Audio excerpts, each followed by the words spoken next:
It's not often I'm ready. you get to ride in a sidecar.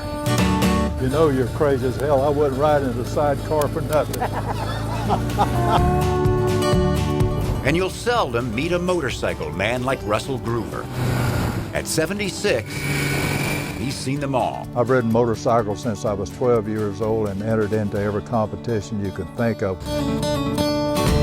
But Groover has one story of his biggest challenge.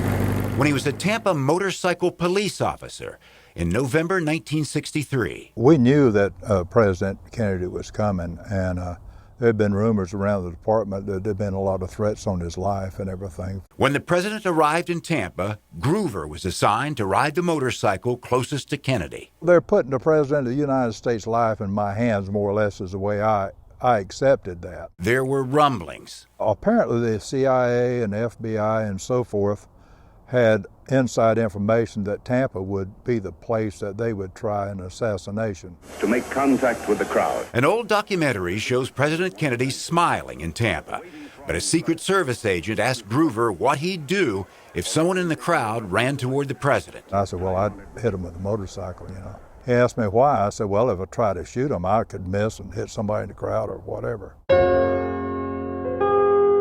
Groover says he didn't have an opinion of Kennedy, one way or the other, until moments before a speech at the National Guard Armory, when a lifelong human connection came as JFK shook his hand.